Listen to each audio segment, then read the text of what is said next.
Okay, but can we talk about how the breakout star of this movie is the dad?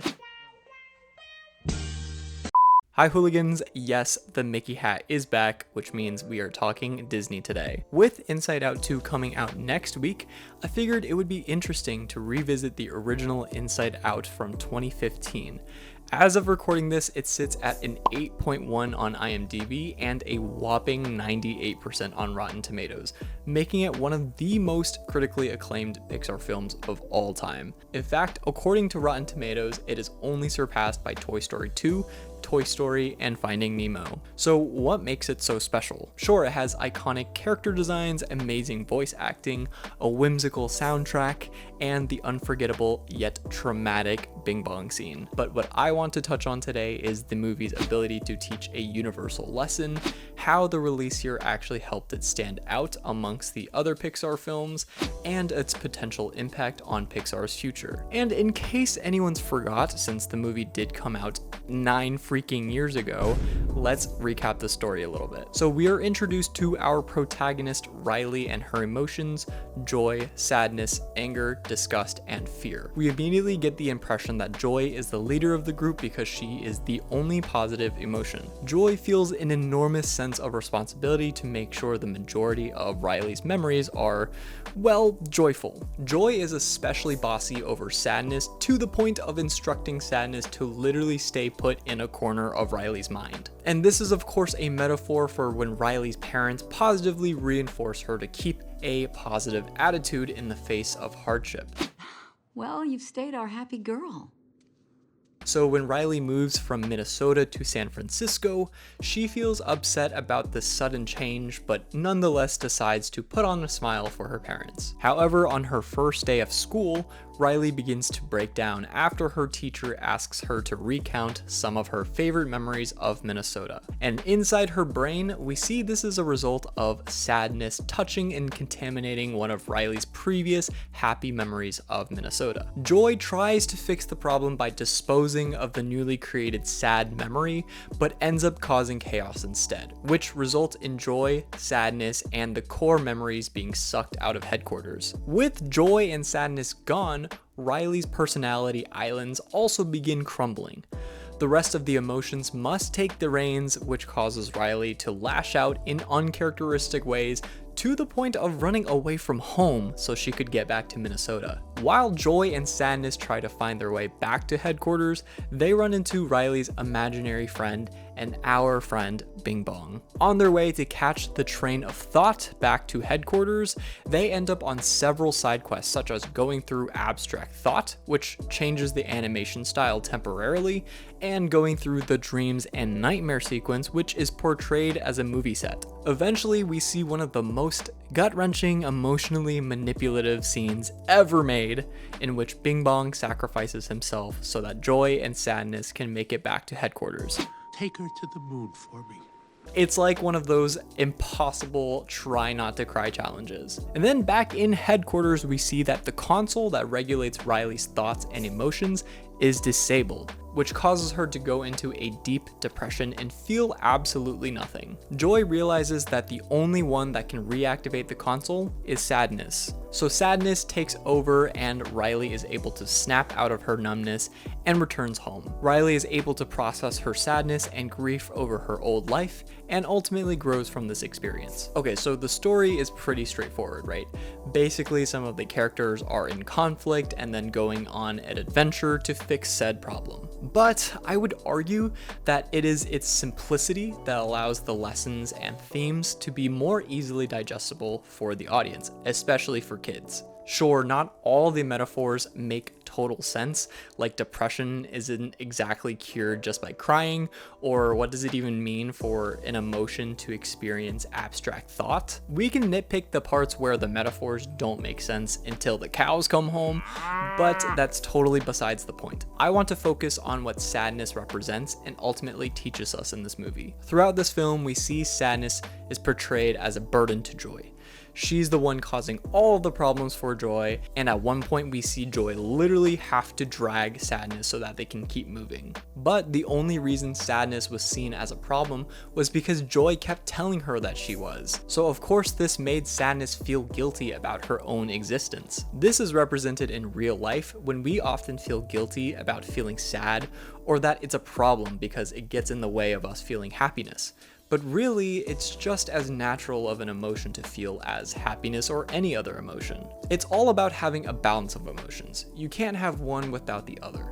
They are the opposite sides of the same coin, which is why in the very beginning, when Riley was born, the first emotions we meet are joy and sadness. But growing up, a lot of us are told by parents and society to stop crying, or we're asked, "Why are you sad?" as if it's a problem, but we're never asked why we're happy because that is viewed as the norm. In the movie, Riley's parents reinforce the idea that Riley being their happy girl is a good thing, and it is a desired trait. So in a way, this movie not only teaches kids about themselves, but it also teaches the parents to allow their children to express emotions openly without having to suppress themselves or overcompensate with toxic amounts of positivity. Which brings us to our next point. In this movie, Joy is toxic. She wants to take control of everything, not allowing an equal share of the other emotions. If we take a look at the adults' brains, the emotions appear to be under more of an equal rule, or at the very least, their joy is not the default leader of the group. Riley's emotions are all out of balance, which makes sense for a child's brain. Joy wants to solve every problem herself, but sometimes the situation we're in as humans just doesn't call for joy. Imagine your friend's dog just died, and you go, "Look at the bright side, at least you don't have to keep paying for dog food anymore." That would be borderline psychopathic, right? But that's kind of what Joy was doing. For example, when Bing Bong was upset that he'll be forgotten by Riley, Joy tries to fix the problem by tickling Bing Bong and making jokes, but that's quite the opposite of what he needed. Hey, Bing Bong, look at this. Then Sadness comes along and acknowledges the pain that Bing Bong was feeling and that it's okay to grieve. After Bing Bong cries, he feels cathartic and only then can he move on. This also represented what Riley needed. She didn't allow herself to feel sad, so instead she shut down and was unable to feel anything. As soon as Sadness was allowed to control the console, Riley was finally able to admit that she was sad and let her parents in on how she was truly feeling. She was so scared that her parents would be mad at her for breaking this happy girl image, but was surprised to learn her parents were also sad about leaving their old life behind. You know what? I miss Minnesota too. It was a cathartic moment for everyone, especially the audience. We also see Joy discover that one of Riley's core happy memories was actually preceded by a sad moment. Riley was upset that she lost a hockey game, but then was overcome with joy when she realized her teammates didn't care and still loved her and supported her. Sometimes our happiest memories may only form because something sad happens to us, or vice versa. And then at the end of the movie, we see Riley create more core memories that are made with both sadness and joy, and we also see some other hybrid types of memories. This idea can even be reflected down to Joy's character design. Clearly, color is used very intentionally to describe each different emotion. So the fact that Joy has blue hair and glows blue, the color of sadness, it is not a mere coincidence. It's a subtle way to say joy cannot exist without sadness. So the movie ultimately teaches us to embrace sadness if that's how we're feeling, because it's a part of us that makes us human. A story like this feels special because it speaks on lessons that we can all relate to, regardless of age, gender, race, etc. Furthermore, you can gain a deeper appreciation for this movie at different stages of your life. I only watched this movie one time when I was a teenager, when it first came out, and then once again in preparation for this video. The message still resonated with me, but almost in an entirely new way. So if you haven't seen this movie in a while, I highly recommend you go do so. So something else that makes Inside Out feel special is its release date back in 2015. Most people regard 1995 to 2010 as the golden era for Pixar, with films like the first 3 Toy Stories, Finding Nemo, The Incredibles, Up, WALL-E, Ratatouille, Monsters Inc. These movies are undeniable instant classics and will always be the face of Pixar. However, 2011 to roughly 2019 was a weird decade. I like to refer to this era as the identity crisis era or the sequel era. This is because it is sprinkled with a bunch of mediocre sequels such as Cars 2 and 3, Finding Dory, Monsters University, Incredibles 2, and Toy Story 4, as well as a few mediocre original films such as Brave and The Good Dinosaur. And I know some of y'all are big Brave fans, so if that's the case, just pretend I said The Good Dinosaur. The notable exceptions during this time period were Inside Out and Coco. So in a sea of meh movies, Inside Out stands out as something unique. It came out right in the middle of this decade and reminds people of how good Pixar movies could be. Also, not to get too political or anything, but I do think it's worth mentioning that 2015 was still before the rise of constant conservative criticism, clock that alliteration, regarding the wokeification of Disney. At the time, Disney and Pixar still retained the reputation that its films hold mass appeal regardless of politics, which is something we'll discuss a little bit more later. But unfortunately, in present day, a good chunk of the audience are turned off by Disney due to the expectation to see woke values in each movie. And regardless of where you fall on the political spectrum, the fact is Disney and Pixar do not hold the same prestige and cultural power as it once did around the same time Inside Out came out. And I'm not saying that Disney has gone woke or not, I'm just pointing out that it has become a serious point of contention in recent years. And on a less serious note though, I want to mention that within the Gen Z pop culture sphere, loving Disney, particularly as an adult, is kind of seen as millennial core, aka you're old and cringy if you're still obsessed with Disney, which is kind of another unserious indicator that Disney's cultural impact is on the decline. So it's entirely possible that if Inside Out came out today, it might not make the same splash as it did back in 2015. So it'll definitely be interesting to see the reception the sequel gets. Okay, now let's talk a little bit about the future of Pixar. From 2020 until now, Pixar has been focusing on pushing out only original content such as Onward, Soul, Luca, Turning Red, Lightyear, and Elemental. Maybe this was an overcorrection from the sequel era, I don't really know, but I do appreciate Pixar taking risks and trying to create new stories again. I personally loved Luca and Turning Red, I found them particularly endearing. The problem is, most of these movies bombed horribly at the box office. And this doesn't necessarily mean these movies flopped because they're awful, though admittedly none of them were at the level of the Pixar classics or even Inside Out. But there are several reasons why these movies might have flopped. One of the biggest reasons was this small event called COVID-19.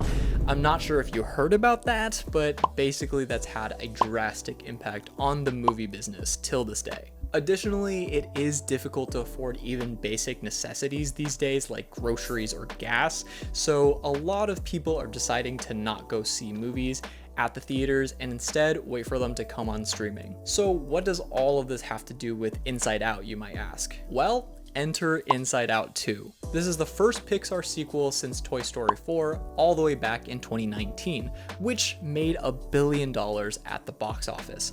So Pixar is really crossing their fingers that another sequel will save them. The Lisan Al Gaib of Pixar, if you will. And it most likely will do very well. And if you're watching this after it's already come out, then make sure you leave a comment on how well it's doing at the box office. Basically, what we're seeing is the return of another potential sequel era. In fact, it's already confirmed that they're working on Toy Story 5. And according to a recent viral article published by Bloomberg, Pixar has learned their lesson from their previous duds and believes Inside Out 2 and other sequels will help Pixar get back on track. They want to focus more on films with clear mass appeal with less focus on directors' autobiographical tales like Luca and Turning Red. The studio's movies should be less a pursuit of any director's catharsis and instead speak to a commonality experience. This of course sparked a lot of different opinions online, and I'd love to hear your opinion on the situation. For me, I think it's both good and bad. There have been successful sequels in the past that turned out to be amazing, like Toy Story 2 and 3. I'm actually also really excited to see a sequel like Inside Out 2 because it makes a lot of sense for Riley to grow up and deal with new emotions and then therefore have more room to tell stories. And while we're on the subject of Inside Out 2, I have a theory that there might be a secret emotion that hasn't been advertised just yet, and I think it might be love or giddiness, something that involves Riley developing a crush on somebody. To me, it kind of makes sense because all of the new emotions are negative, and I feel like Pixar would want to balance it out with another positive emotion. Plus, Riley is going through puberty now, so it would be the perfect time for some romantic feelings to show up. Anyway, let's get back on topic. Focusing on mass appeal is not necessarily a bad thing either. One of the reasons I said Inside Out is special is because of its ability to teach lessons that everyone can relate to. But I don't necessarily think that movies like Luca or Turning Red were trying to be super niche in storytelling.